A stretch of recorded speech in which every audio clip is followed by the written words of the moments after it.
João capítulo 20, versículo 24.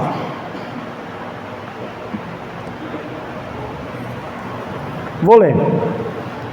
Ora, Tomé, um dos 12, chamado Dídimo, não estava com eles quando veio Jesus.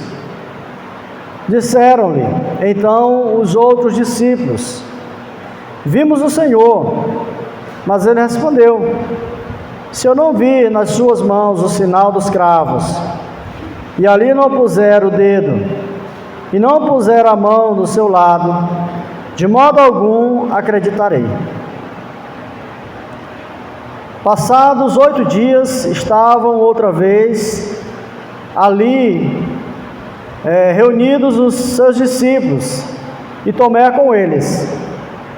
Estando as portas trancadas, veio Jesus, pôs-se no meio e disse-lhes: paz seja convosco. E logo disse a Tomé: põe aqui o dedo e vê as minhas mãos.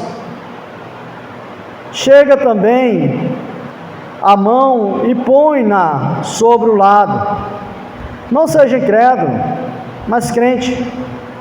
Respondeu-lhe Tomé: Senhor meu e Deus meu. Disse-lhe Jesus: por que me viste e creste? Bem-aventurados que não creram, os que não viram e creram. Vamos repetir esse versículo 29. Todo mundo junto, vamos lá. Disse-lhe Jesus: por que me viste, creste? Bem-aventurados os que não viram e creram. Amém. Irmãos, algumas pessoas, se pudessem voltar no tempo e escolher um período que quisesse viver, tivesse a oportunidade de dizer qual período você queria viver, talvez muitos dos cristãos de hoje dissessem: eu queria viver no tempo de Jesus, eu queria andar com Jesus, eu queria ver Jesus em ação, ouvir a voz do próprio Cristo, eu queria viver naquele período que Jesus andou aqui na terra e que Ele esteve aqui anunciando o Evangelho, realizando sinais da parte de Deus. Gostaria de acompanhá-lo e estar com Ele todo o tempo em que aqui Ele esteve. E nós sabemos, irmãos, que os que viram e ouviram a Jesus foram profundamente agraciados. Foram pessoas que tiveram essa graça, esse privilégio de ver Jesus, de estar com Ele, de ver Ele fisicamente, poder tocar nele, de ver Ele em ação, realizando milagres extraordinários que estão registrados na palavra de Deus. Porém, nós lemos nesse versículo aqui de número 29, e devemos ser gratos pelo nosso momento, porque nós estamos vivendo hoje, nesse momento da história, e somos servos do Senhor. Agradecer a Deus por estar vivendo nesse tempo, nessa geração, porque aquelas pessoas daquele tempo que viveram na época de Jesus foram pessoas felizes, foram pessoas que tiveram felicidade de ver Jesus, de estar com Ele, de ouvir Ele. Mas a Bíblia diz aqui que nós somos bem-aventurados. Jesus, Ele diz, Ele deixa bem claro, aí no versículo Ele diz assim, olha, respondendo, Ele diz,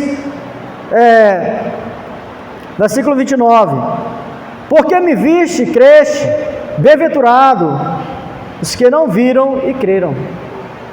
Ele usa a palavra que diz que bem-aventurado. Então, se aquelas pessoas que viram e creram foram felizes, nós somos mais que felizes, porque a palavra bem-aventurado, Macarios, ela traz essa ideia de uma felicidade superlativa, de uma felicidade bem maior do que um estado normal de felicidade. Então ele está dizendo, olha, se você está vendo, está crendo, então muito mais feliz é aquele que não viu, mas crê. Se vocês que estão aqui comigo, vocês estão vendo, e vocês estão crendo, só porque estão vendo, então muito mais feliz é aquele que não viu, mas creu. Então, irmãos, e por que nós somos bem-aventurados? Por não termos visto, mas estamos crendo. O contexto desse acontecimento aqui é o seguinte: os discípulos, eles estavam, Jesus havia morrido, e aí havia ressuscitado no domingo, na sexta-feira ele tinha morrido, e ele já havia aparecido para alguns discípulos, para as mulheres primeiro, como está lá no início do capítulo 20, depois ele aparece para outros discípulos, e ali depois os discípulos vão lá e estão reunidos, e ele diz: olha, Jesus, ele ressuscitou e ele esteve aqui conosco. Ele aparece lá entre aqueles irmãos, mas Tomé, ele não estava lá.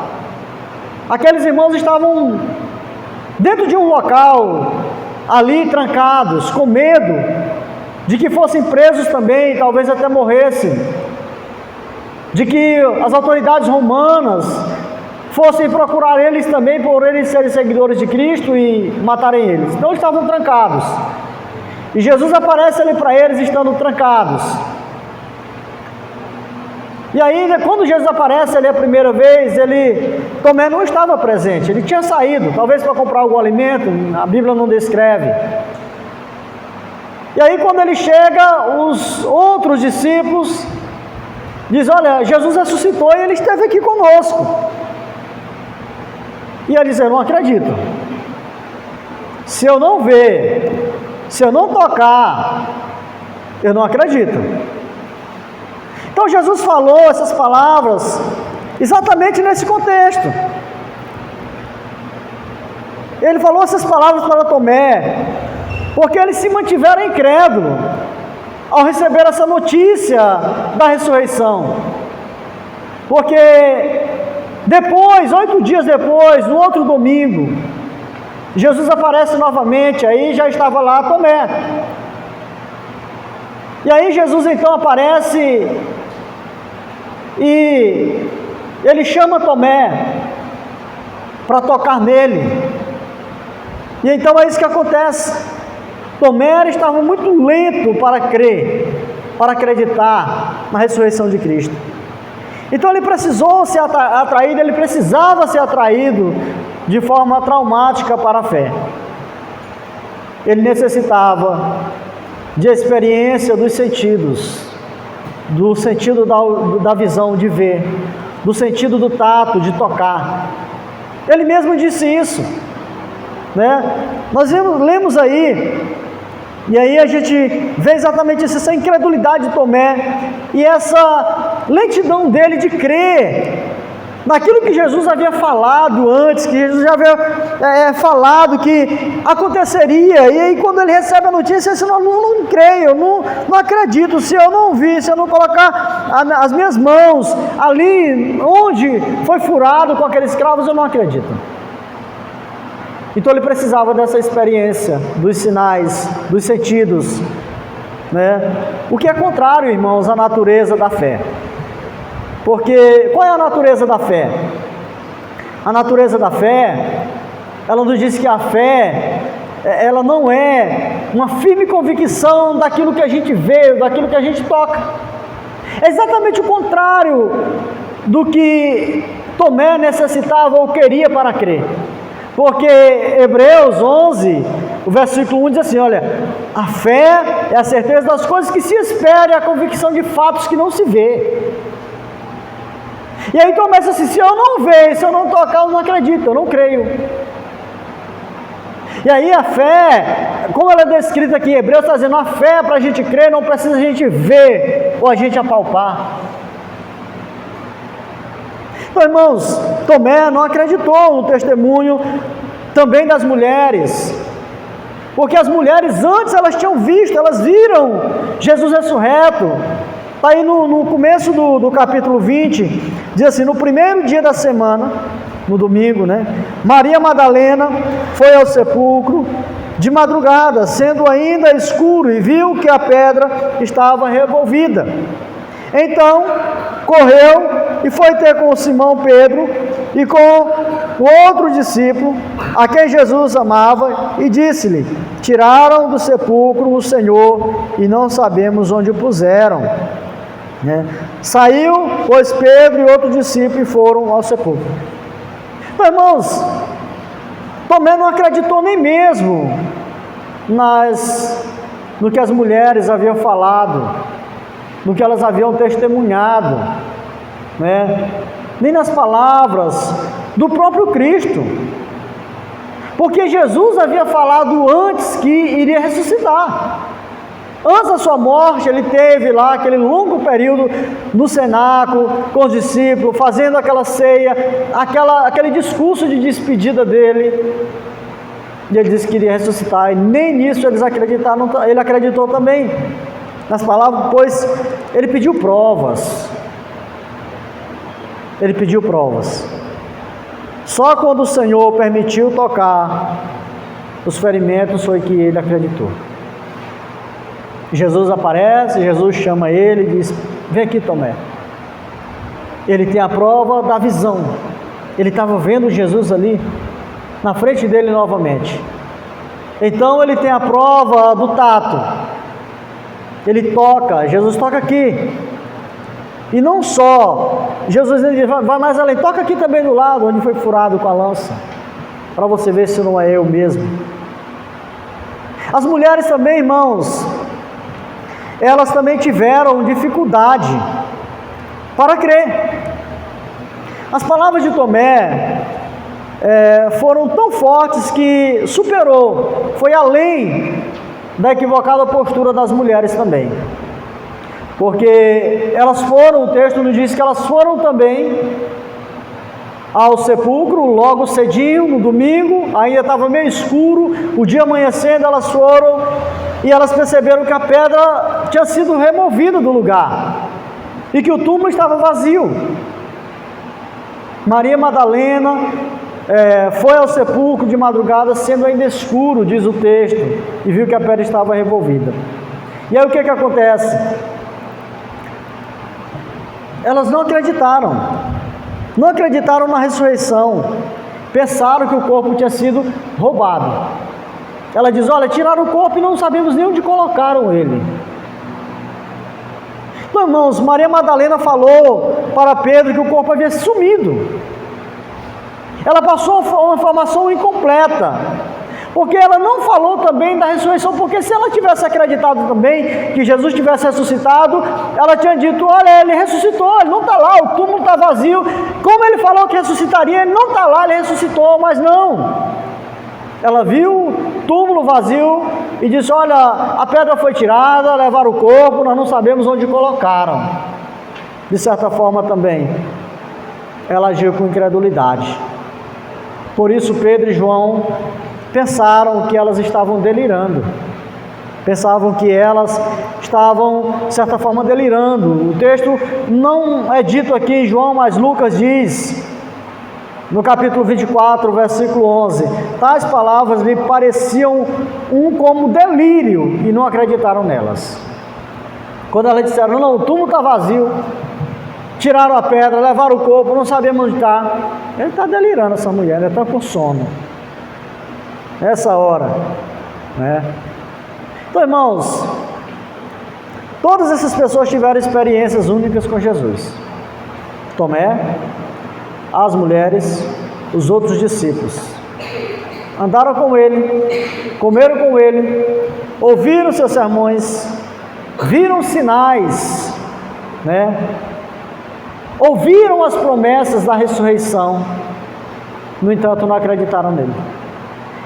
E a pergunta é: será que nós também, se nós estivéssemos lá, nós iríamos crer? Porque nós dizemos: eu queria viver naquele tempo para me ver, mas será que tantas pessoas que viram Jesus, que estiveram com ele, que viram ali ele realizar tantos prodígios e não acreditaram?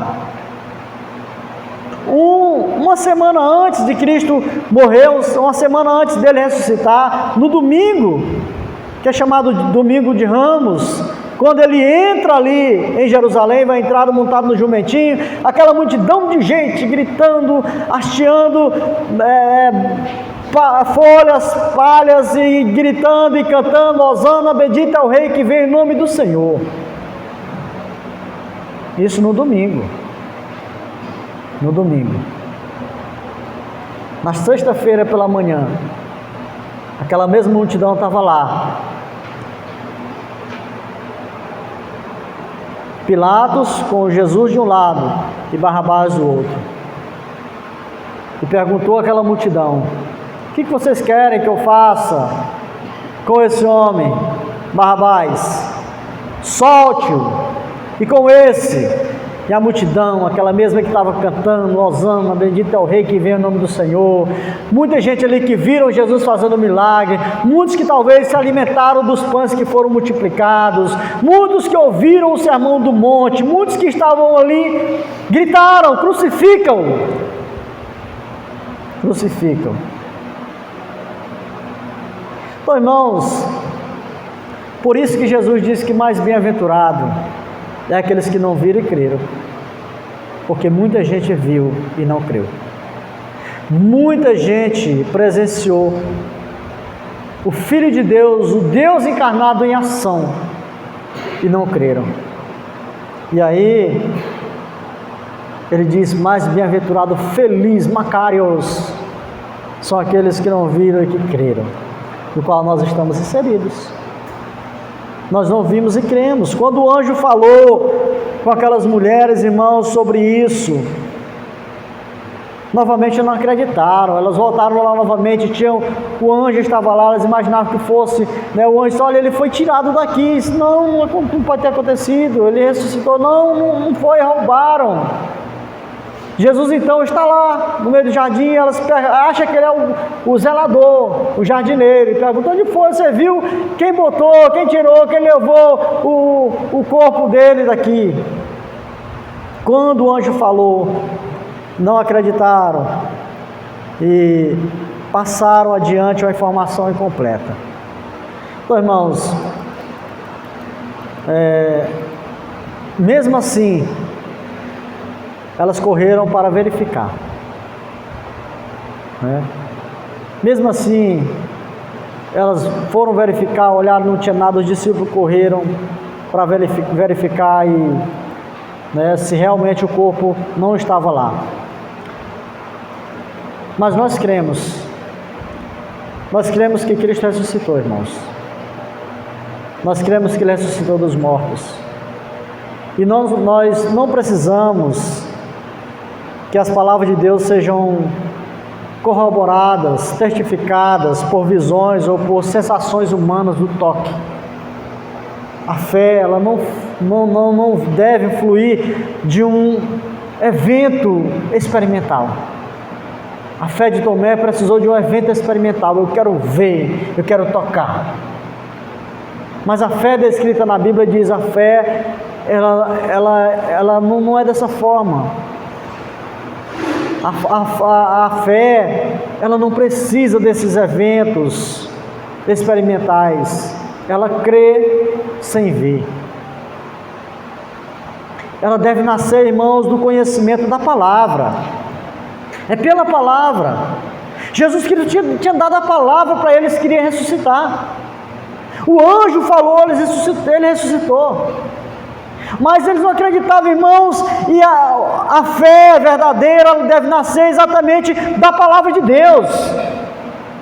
Bastava eles acreditar no que Cristo falou. Bastava Tomé acreditar e dizer: ele ressuscitou sim. Vocês estão dizendo: eu acredito porque ele falou que iria ressuscitar, é a palavra dele.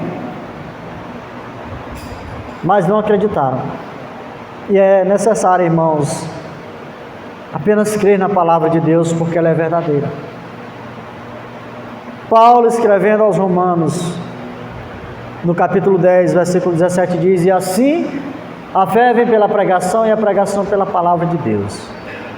Ele está dizendo, a fé, ela é gerada, ela inicia-se no coração quando a palavra é pregada. Por isso que a Bíblia diz que nós somos salvos pela graça de Deus mediante a fé. É a graça e a fé, e para que essa fé, ela seja encontrada na pessoa ou gerada na pessoa, é necessário que o Evangelho seja pregado, que a palavra chegue no coração dessa pessoa para gerar essa fé, para que ele possa crer. Por isso que a igreja foi comissionada, e a maior necessidade da igreja é essa, de pregar o Evangelho. A maior missão da igreja é essa, é pregar o Evangelho, para que as pessoas ouçam e creiam, acreditem na palavra, na ressurreição de Cristo e tenham a vida eterna. Por isso Cristo, Ele culpou Tomé por ter prestado menor honra à sua palavra do que deveria ter feito. Isso agora, porque tu está vendo, tu está crendo? É como se ele dissesse assim, Tomé, eu não falei que ia ressuscitar e tu não acreditou. Agora, só porque tu está vendo, tu está acreditando, mais bem-aventurados são aqueles que não viram, mas creram. Cremos, irmãos, pela fé, e a fé é um dom de Deus. Assim, nós não cremos pelo que os nossos olhos veem, pelo que os olhos... Nós cremos pelo que os olhos de cristãos lá do passado viram e eles relataram, escreveram. João, Lucas, Mateus, Paulo, que viram, que testemunharam, escreveram e chegou até nós, e nós então cremos nessa palavra que foi inspirada por Deus, pelo Espírito Santo. E por isso, irmãos, recebemos a recompensa por crermos. Qual é a recompensa de crer sem ter visto? Temos a garantia da vida eterna. Para a gente finalizar,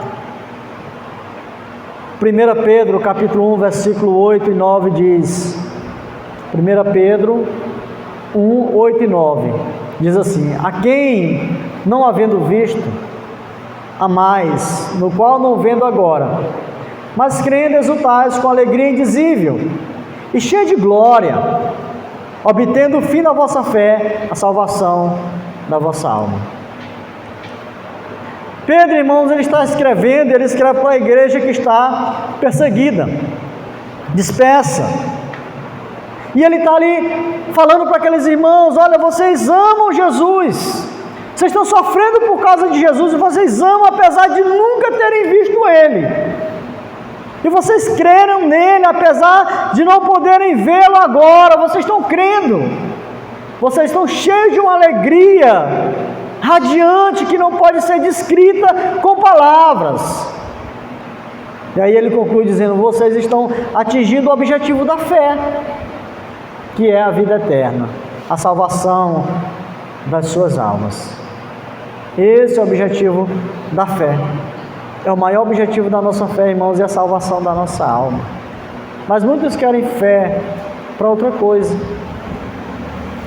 Então, bem-aventurados os que não viram e creram. Por isso, irmãos, será que de fato, se nós pudéssemos voltar e ir para lá, para aquele contexto, para aquele cenário, para aquele período, para aquele tempo, nós iríamos crer? Porque nós vemos aqui que pessoas que estiveram com Cristo durante 3 anos, acompanhando o seu ministério, vendo, ouvindo, experimentando dele ali, foram incrédulos, não creram na sua palavra, precisaram ver para crer. E aí Jesus está dizendo, mais bem-aventurado, mais feliz são aqueles que não viram e que creram. Glória a Deus por isso. Que o Senhor nos dê essa fé, irmãos, de estarmos crendo na sua palavra e nas suas promessas, mesmo que talvez a gente não consiga ver as coisas tão claras diante de nós, mas suas promessas irão se cumprir. Ele prometeu também voltar. Ele prometeu voltar. Muitos questionam, o tempo está passando e isso nunca aconteceu. Nunca aconteceu. minha bisavó, não sei quem já falava, os apóstolos lá atrás já falavam que estava voltando, o tempo estava aproximando e nunca aconteceu. Pedro, no capítulo 3, a sua segunda carta, ele vai dizer a razão disso. Por que Jesus está demorando voltar? Ele diz, primeiro, porque o tempo é determinado por Ele. O tempo dele não é o nosso. 1000 anos para Deus pode ser como um dia, para nós pode ser como um dia para Deus. Então é determinado no tempo dele, não no nosso. Segundo, Ele está dando tempo para as pessoas se arrependerem. Para as pessoas se arrependerem. E para a igreja anunciar o Evangelho, cumprir a missão que Ele começou e a missão que ficou inacabada, que a igreja tem que completar. Mas Ele prometeu voltar. E eu acredito, eu creio nisso, porque Ele é Deus e Ele falou, Ele não mente. Se eu vou ver, né, as coisas finais acontecerem, eu não sei. Mas eu sei que eu vou ver Ele voltar, porque Ele vai me ressuscitar dentre os mortos. E bem-aventurados os que creem. Amém? Louvado seja Deus.